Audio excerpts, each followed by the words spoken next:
안녕하세요. 보이스피싱 예방 교육을 맡은 김제경찰서 지능범죄수사팀 하나민 수사관입니다. 반갑습니다. 저는 사이버 관련 수사를 담당하고 있는데요. 수사를 하면서 피싱 사기를 당해 경찰서에 오시는 분들이 참 많습니다. 제가 할 수 있는 수사를 모두 하더라도 범인들이 교묘한 수법을 사용하기 때문에 범인 검거는 쉽지 않은데요. 그렇기 때문에 피싱은 무엇보다도 예방이 가장 중요합니다. 오늘 저와 함께 피싱이 무엇인지, 어떻게 하면 예방할 수 있는지 알아보도록 하겠습니다. 먼저 보이스피싱 피해 현황에 대해서 알려드리겠습니다. 작년 2021년 기준으로 총 피해액은 210억 9천만 원, 발생 건수는 825건, 검거 건수는 752건입니다. 2022년 8월 기준 총 피해액은 111억 9천만 원, 발생 건수는 412건, 검거 건수 667명인데요. 하루 평균 1.7건 발생하며 하루의 피해금이 4,605만 원으로 매년 보이스피싱 범죄로 피해자가 속출하고 있습니다. 그럼 이런 피싱 범죄의 종류를 알아보도록 할게요. 보이스피싱, 메신저 피싱, 파밍, 스미싱, 몬캠, 피싱 메일 등 여러분들께서 이 중에 들어본 용어도 있을 거고 생소한 용어도 있을 건데요. 먼저 기관 사칭령에 대해서 말씀드리겠습니다. 첫 번째로 물품 결제 문자 발송이 있습니다. 내가 사지 않은 물품이 결제되었다면 전화를 유도한 뒤 전화한 사람의 인적사항 및 결제 정보를 확인하여 피해금을 편취합니다. 두 번째로 상담원 사칭이 있습니다. 전화가 와서 내가 인터넷 등 사이트에 가입한 정보가 도용되었다며 수사기관에 직접 의뢰해주겠다고 하며 금전을 입금받습니다. 세 번째로 수사기관 사칭이 있습니다. 검사나 검찰 등을 사칭해서 범죄에 연루되어 있으니 이를 해결하려면 돈을 보내야 된다는 말 등을 하면서 피해금을 편취합니다. 그럼 서울중앙지검 수사관을 사칭한 범인의 실제 목소리를 들어보겠습니다. 잠시 자리 이동하셔가지고 통화는 가능하세요? 네, 지금 이동해서 통화 중입니다. 일단 이제 본인께서 피해자인지 가해자인지 네. 사건 조사를 하기 위해서 간단하게 몇 가지 질문을 드릴 건데 네. 질문의 전반 조사 과정은 녹취 상태로 진행되기 때문에 네. 진술을 하시거나 숨겨서는 안 되시고요. 네. 당사자 본인은 90 맞습니까? 네. 42세 된 남성 김명식을 전혀 모르시는 거고요. 네. 네, 만난 적이나 이제 들어보신 적도 전혀 없으시고. 네. 지난 2016년 11월 23일입니다. 네. 광명시 철선 지점으로부터 네. 국민은행 통장과 농협은행 통장을 개설한 사실이 있습니까? 아니요. 일단은 불법 현장에서 압수되었기 때문에 본인이 실제로 개설을 하셨던지 아니면 도용을 당하셨던지 이미 동결 처리시켰고요. 그 안에 들어있던 불법 자금 같은 경우에는 국고로 환수 처리가 되었어요. 이 점 알아두시고요. 네. 네, 저희가 이제 김명식은 검거를 했지만 공모자들은 다 검거를 못했습니다. 네. 일단은 본인 사건경이나 본인 앞으로 발생되는 피해 부분, 법적인 부분에 있어서는 자세하게 검사님 앞으로 배정받으셔가지고 들으실 수 있는데 잠시만 기다려 주시고요. 제가 바로 내선 번호로 연결해 드리겠습니다. 네. 네, 잠시만요. 이처럼 법률 용어를 말해가며 피해자를 실제로 믿게 만듭니다. 다음은 보이스피싱 대출 사기형에 대해서 설명드리겠습니다. 첫 번째로 저금리 대출 권유가 있습니다. 전화나 문자로 저금리 대출 상품 등을 홍보하며 대출을 권유하고 이를 필요한 서류로 신분증, 계좌번호 등을 요구하는 경우입니다. 여기서 대출인 줄 알고 신분증, 계좌번호 등을 보내주면 내가 모르는 계좌가 개설되고 돈이 빠져나갈 수 있습니다. 두 번째로 대출 상담하면서 신용등급 조회를 해야 하며 앱 설치 요구를 하는 경우가 있습니다. 앱을 설치하게 되면 은행에 전화해도 범인에게 전화가 가고 경찰에 전화해도 범인에게 전화가 가게 됩니다. 세 번째로 기존 대출금 상환이 있습니다. 이미 가지고 있는 대출금을 갚아야 한다고 속여 가지고 있는 대출금만큼을 계좌로 보내달라고 요구합니다.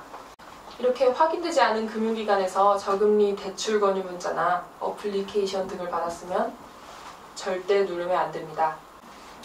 이번에도 금융기관 직원을 사칭한 범인의 실제 목소리를 들어보겠습니다. 여보세요? 네, 여보세요? 네네. 네, 고객님 되시는 거죠? 네네.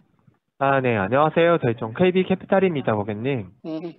네, 지금 전화드린 게 다른 게 아니고요. 지금 저희 쪽에서 1차 한도 금액이 나오셔서 연락을 드렸어요. 네네. 잠시 통화 가능하세요? 네네. 아, 네. 왜냐면 저희 쪽 같은 경우에는 이제 신용대출이 아니시고 이제 정부 지원금이세요. 네. 상품 이름이 서민금융 나들목이라고 하시고요. 그래서 최대 한도 금액이 대환자금으로 3,800만 원에서 금리 이상에는 6.9% 이제 되더라고요. 네. 그래서 간단하게 전산으로 확인을 해보시고 지금 연락을 드렸어요. 네. 네. 일단 고객님께 지금 기존에 쓰고 있는 대출 지금 어디에서 얼마 정도 받고 있어요? 다시 한번 확인 좀 부탁드릴게요. 네. 정확하게는 제가 지금 정확하게는 모르겠거든요. 아, 그러니까 대략적으로 네, 대략적으로 말씀해 주시면. 네, 한 3, 4천 정도 되는 것 같아요. 아, 어디에서 얼마 정도 받았어요? 한 네 군데 정도 되거든요.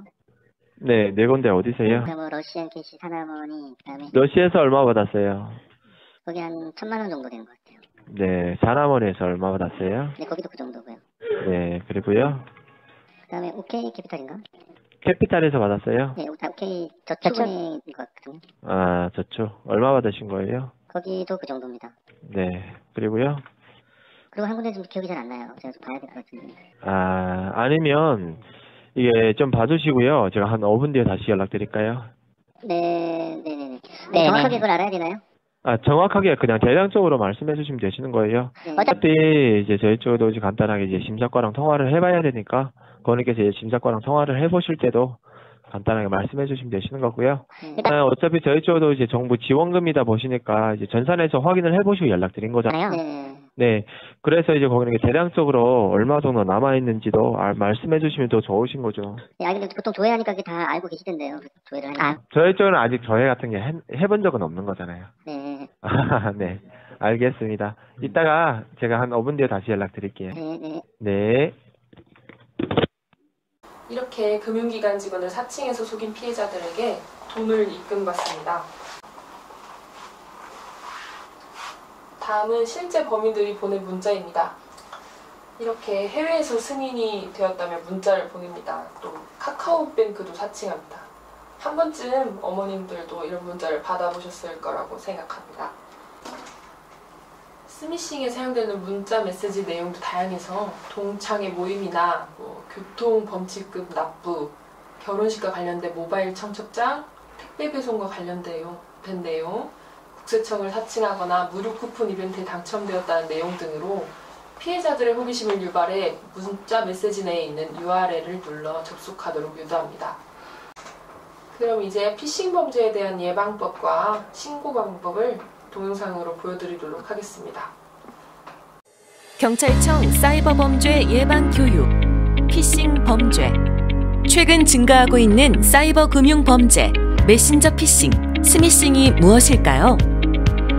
가족이나 친구가 전화통화를 기피하면서 메신저로 급하게 돈이나 상품권을 부탁하는 메신저 피싱. 혹시 택배사나 공공기관에서 문자 메시지를 받으셨나요? 택배 등을 사칭하여 문자 내 링크를 클릭하면 악성 코드가 설치되는 스미싱. 피싱 범죄의 예방법을 알아볼까요? 메신저 피싱.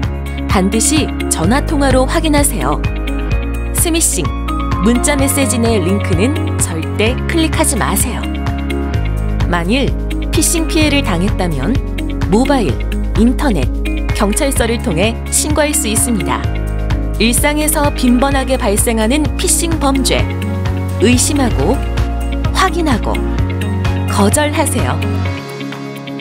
한 번 더 생각하면 예방할 수 있습니다. 피싱 예방 수칙을 꼭 기억해 주세요. 영상 잘 보셨나요? 이 중에 가장 많이 일어나는 범죄가 메신저 피싱입니다. 핸드폰으로 딸인 척하면서 핸드폰 액정이 깨졌다, 엄마 계좌번호 보내줘 라는 문자를 받게 된다면 꼭 전화로 먼저 딸에게 확인하는 거 잊지 마세요. 해외에서나 모르는 곳에서 보는 문자는 절대 누르시면 안 됩니다. 오늘 강의를 잘 들으셨으면 이제 보이스피싱을 현명하게 예방할 수 있을 것이라고 생각합니다. 오늘 강의의 가장 중요한 보이스피싱 예방 3고를 알려드리겠습니다. 저를 한번 따라해보세요. 의심하고, 전화 끊고, 확인하고, 꼭 잊지 마세요. 감사합니다.